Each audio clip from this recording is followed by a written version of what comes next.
é um momento de reflexão. E há de ser que nesta noite o Senhor disse a Moisés: a casa que tiver a marca do sangue, o meu anjo não passará por lá. Aconteceu exatamente assim. Os egípcios tiveram a morte e os judeus tiveram o livramento.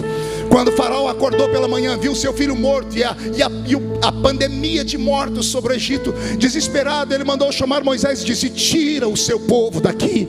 E Moisés então deu um grito ao seu povo. Só que Deus é tão bom que Deus não deixa o seu povo perder nada. A Bíblia diz que na medida que os judeus se levantavam para sair daquela terra, todos os egípcios começaram a dar para eles ouro, prata e riquezas. Eu nunca vi ninguém beneficiar empregado, muito menos escravo. Era maneira de Deus falar assim: vocês trabalharam 430 anos aí sem carteira assinada, sem nenhum tipo de benefício. Agora vocês estão indo embora e não pode sair de mão vazia. Eles oprimiram vocês, agora eles vão devolver para vocês tudo que foi roubado nesse tempo. O povo saiu de lá com ouro, com prata. De onde foi que eles arrumaram ouro para fazer o bezerro de ouro? De onde foi que eles arrumaram ouro para construir depois o tabernáculo do Senhor? Então eles saíram dali enriquecidos. Assim é a saga dos hebreus. E então, quando eles estão saindo ali daquela terra, a caminho da terra prometida, esse Israel, Israel, Roberto, eu mudei a música. Essa nação que nunca entendeu Deus, uma nação que olharam para o céu e pensaram que Deus era uma espécie de monstro, porque é a única coisa que vem ao meu coração. Imagine você ver Deus fazer todos esses milagres, te tirar do meio da terra onde você foi escravizado, te prometer uma terra de milagres onde mana leite e mel, te tirar com milagres extraordinários como o mar vermelho se abrir e as pragas que aconteceram. Você viu, você participou de tudo isso, para 3 dias depois você pegar o seu líder, colocar ele numa parede e falar: por que você nos trouxe aqui, Moisés? Para morrer no meio do deserto? Lá no Egito ainda tinha sepultura, lá no Egito ainda tinha coisas para a gente comer como alho, bravo, cebola e pepino. Deus não conseguia compreender porque aquele povo era tão ingrato. E talvez aqui esteja o pior pecado de Israel. É claro que quando nós vamos estudar o Israel que é arrastado para dentro de Babilônia, os teólogos vão dizer que os pecados de Israel se baseavam em idolatria, em injustiça para com os mais pobres, em assassinato e não ouvir a voz dos seus profetas, e abandono da lei. São isso que os teólogos falam. Mas eu, Marco Feliciano, lá da Roça, tenho outro pensamento. O pior erro de Israel foi um crime que eles cometeram, que é o crime da ingratidão. Vou repetir para todos ouvirem: ingratidão. Não tem um pecado pior do que esse. Por que não, pastor? Porque para todos os outros pecados grosseiros existe uma explicação. O que mata, ele avisa: matei em legítima defesa. O que rouba, diz: roubei para colocar comida na boca do meu filho. O que adultera, diz: adulterei por incompatibilidade de gênio. Todo mundo tem uma desculpa para os seus pecados. O ingrato não tem desculpa. Que desculpa vai dar o ingrato que você tira da rua, põe dentro da sua casa? Que desculpa vai ter a pessoa que você tira da boca do seu filho, da roupa da sua esposa e doa para a pessoa? E quando você menos espera, a pessoa vem te dar um abraço de tamanduá e finca uma espada, uma faca nas suas costas. Esse é o pecado da ingratidão. Israel foi ingrato com Deus. Israel olhou para Deus e chegou um certo momento que ele diz: Deus não é Deus, Deus deve ser um Masterchef. Por que quer se meter na nossa comida? Porque Deus disse: não é para comer qualquer tipo de coisa. Alguém disse: não, Deus deve ser um construtor de terno. Como é que chama as pessoas que fazem roupa? Estilista. Deus deve ser um estilista, porque está se metendo na nossa roupa. Ele disse que não é para ter roupa de homem em mulher, nem roupa de mulher em homem. Alguém diz: Deus deve ser uma agente matrimonial, porque está se metendo no nosso casamento. Não quer que a gente case com pessoas daqui ou de acolá. Israel não entendeu que Deus estava protegendo eles. Quem lê a Bíblia Sagrada vai entender o que eu vou falar. Quando começamos a Bíblia, de Adão até a Torre de Babel, nós vemos Deus falar com a humanidade inteira. Mas da Torre de Babel para frente, Deus abandona a raça humana inteira. E Deus só foca os olhos em apenas um homem chamado Abrão, na terra de Ur dos Caldeus. Há uma explicação para isso. Deus percebeu na Torre de Babel que a raça humana estava tão contaminada que não tinha mais o que fazer. Então Deus procurou com seus olhos na terra um homem. Disse: desse homem eu vou trabalhar e cuidar. Dele vai vir uma família que eu vou trabalhar e cuidar. Dessa família vai vir um povo que eu vou trabalhar e cuidar. Desse povo eu terei um modelo para que os outros povos os acompanhem.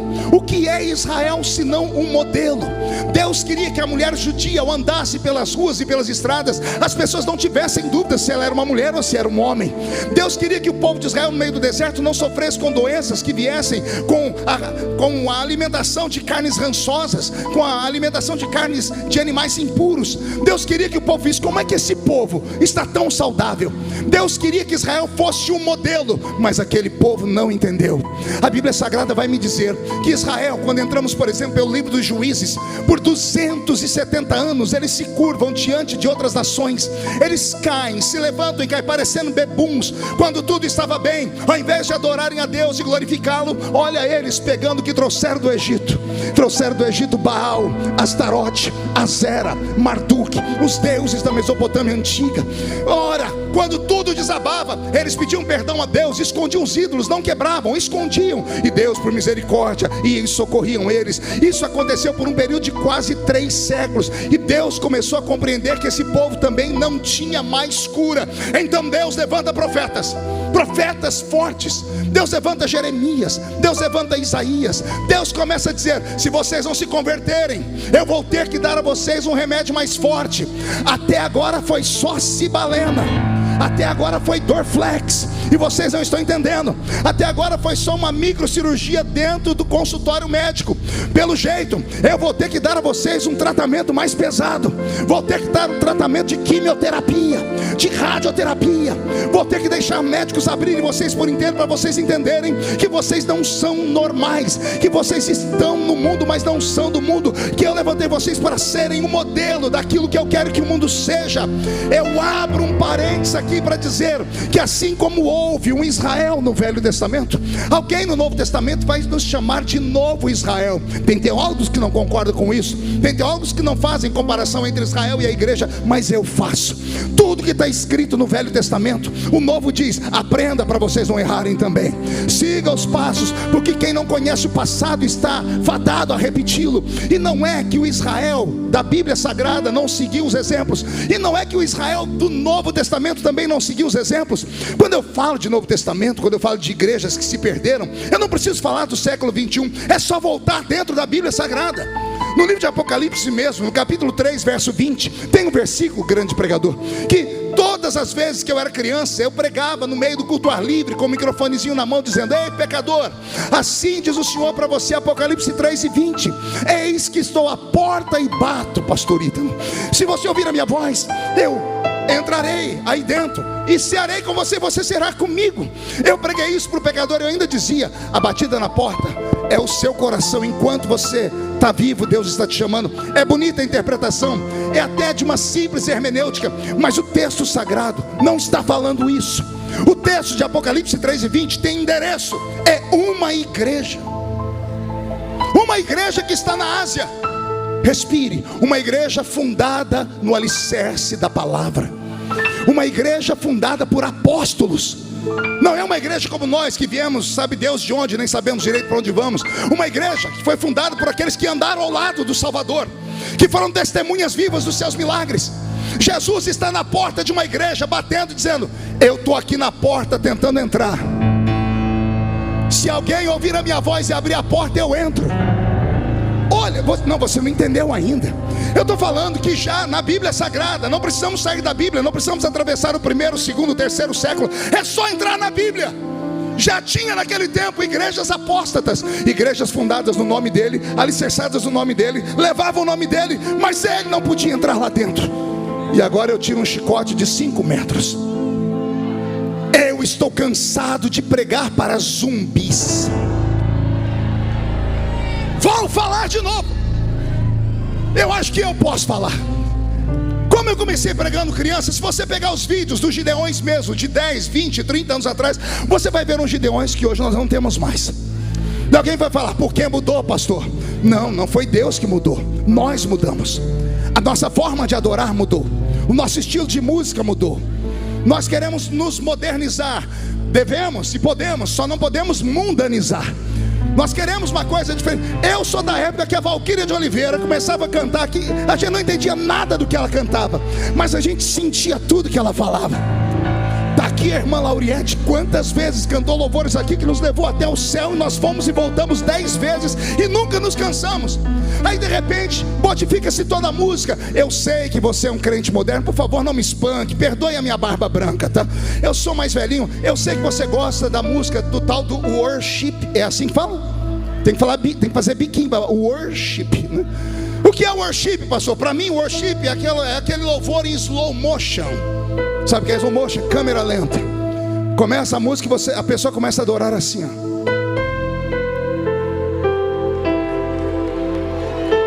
Parece o Neo do Matrix. Você pode gostar do worship, você só não pode concordar, porque um dia desse eu assisti um debate dessas bandas de worship dizendo assim: não, os assembleianos não adoram, nós somos adoradores. Por que não? Porque o estilo deles é forró, o estilo deles é isso e aquilo. Ah, se eu tivesse lá, ah, se eu tivesse lá, eu ia falar para eles: então só vocês são os adoradores, porque vocês cantam baixinho, porque vocês cantam olhando para o trono, porque vocês cantam e ficam repetindo um monte de vezes. Quer dizer que nós que cantamos foi na cruz onde um dia eu vi meus pecados castigados em Jesus. Quer dizer que nós não somos adoradores. Quer dizer que quando nós cantamos aqui um louvor antigo, como cantou aqui o Emerson e nos arrebatou, isso não é louvor? Por favor, vai encontrar um tanque cheio de roupa suja para lavar. Adoração verdadeira não tem a ver com o estilo musical, tem a ver com a fé que está dentro do adorador e com o impulso que ele tem para louvar.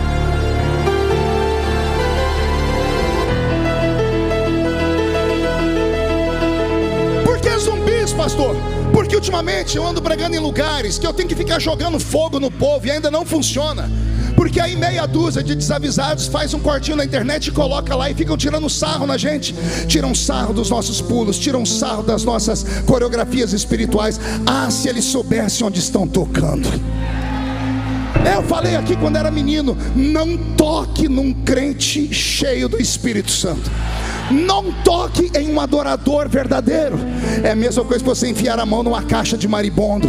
Se você não entende porque que o irmão do seu lado ficou em pé agora, se você não entende porque o maluquinho ali está fazendo assim, se você não entende porque alguém está pulando, fecha o olho e fica quieto. A pergunta que eu faço é: se você não gosta, por que você veio aqui?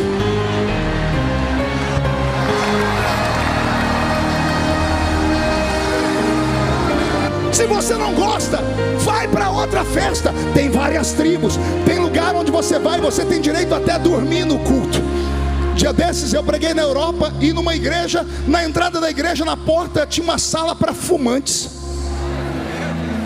O culto fica entediado, as pessoas levantam, vão lá e fumam. Você quer ter igreja para tudo quanto é gosto, mas se você é um crente raiz, vou falar de novo, se você é um crente raiz,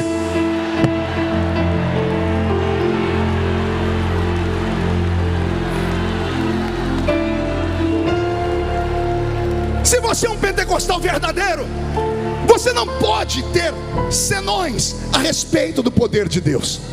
É claro que vão tirar sarro, é tudo que o diabo quer. O diabo quer que as pessoas fiquem com vergonha da sua fé. O diabo quer que a senhora não se alegre mais aqui. Só para a senhora, deixa eu te lembrar, quando a senhora entrou na igreja estava depressiva, a senhora estava querendo se matar, o marido te batia, a senhora era uma mulher quietinha, aí foi subir um monte para orar, se envolveu com esses crentes de oração e ficou valente.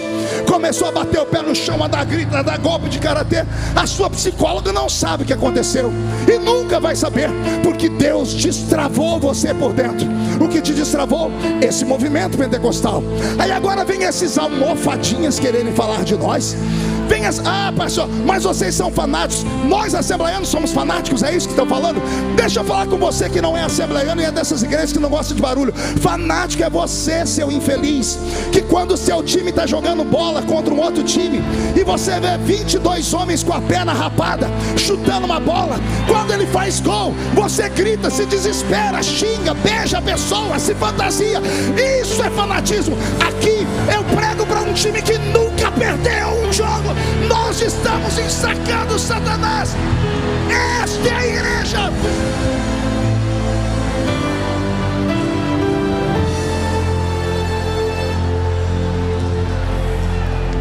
Me deixe falar agora com os teólogos.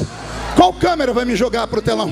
Você, teólogo, Permita-me falar com você. Não me importa a sua linha de raciocínio armeniano, calvinista, pré, pós, milenista, não me importa.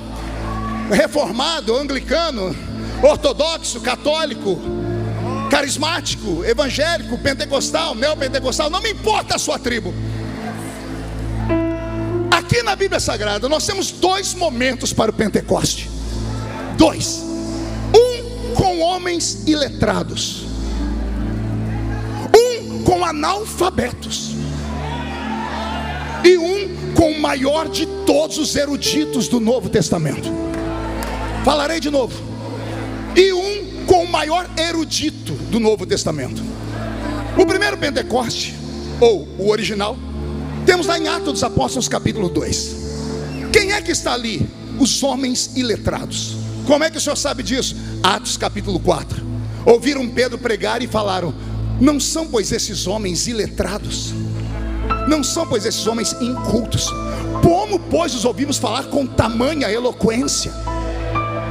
Meu amigo, não foi só eloquência. Eu queria que os senhores me explicassem como é que um homem pescador que não sabe ler nem escrever recita de Atos 2 até Atos 4 quase 20 textos do Velho Testamento de cor. Não, você não entendeu, eu vou falar de novo. Eu queria que algum erudito me explicasse como é que Pedro repita quase 20 textos de cor do Velho Testamento, se ele era analfabeto e não era um religioso profundo, era um pescador.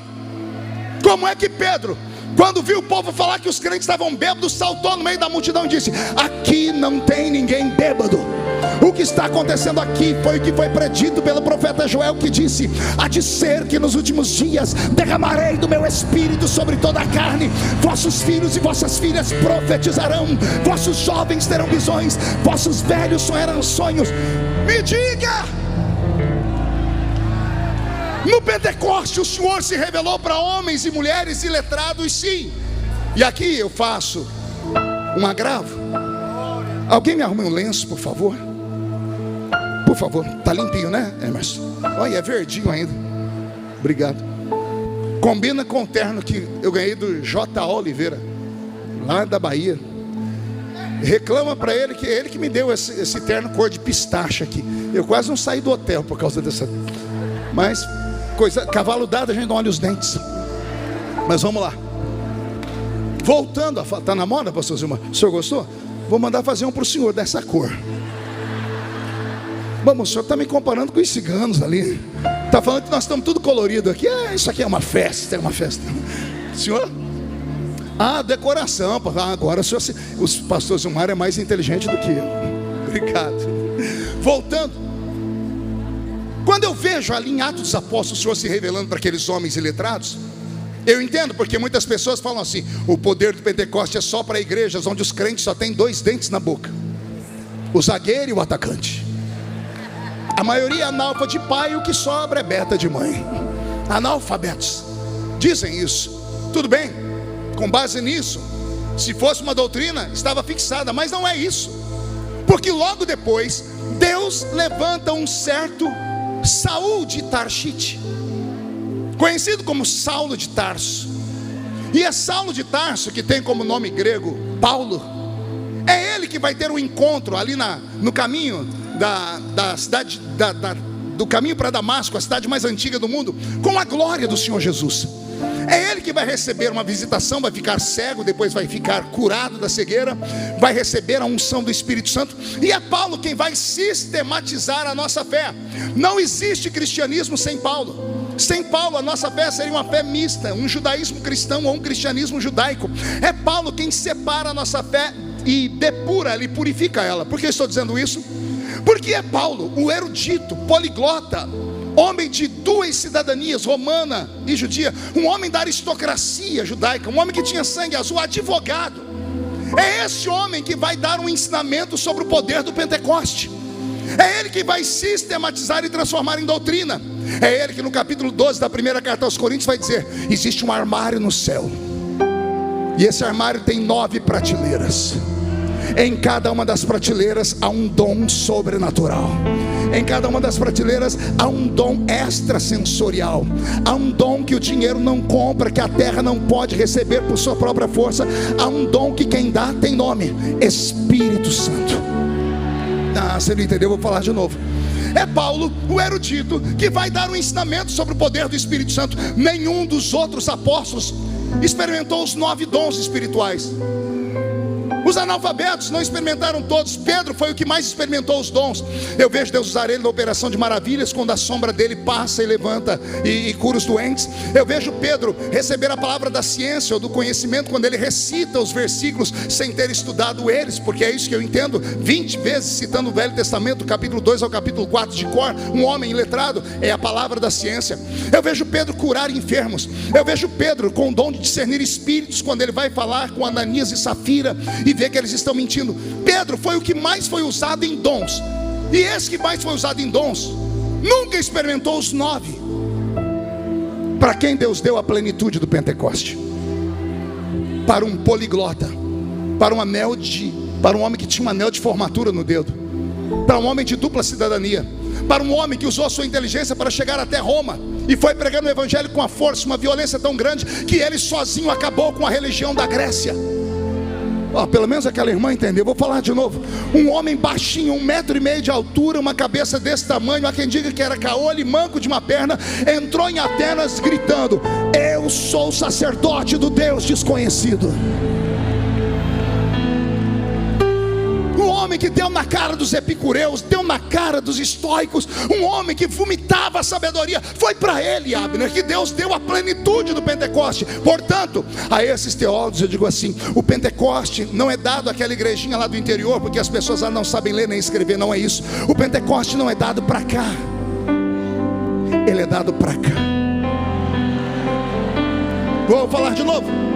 O Pentecoste não é dado por muito estudo, é dado por necessidade e crença. Tanto que os nossos pais assembleianos, quando a gente entrava numa Assembleia de Deus, a primeira coisa que falavam: busca o Espírito Santo. Eu me lembro que a primeira vez que falaram para buscar o Espírito Santo, eu fiz o sinal da cruz. Eu aqui, eu tenho que receber um Espírito. Mas não é do jeito que você está pensando, não. Quando me ensinaram, eu falei: tá, e como é que eu recebo essas línguas? Ele disse assim: dá glória. Eu falava: como? Glória. Eu disse: glória. Eu falei: não recebi. Diz: dá mais. Glória, glória.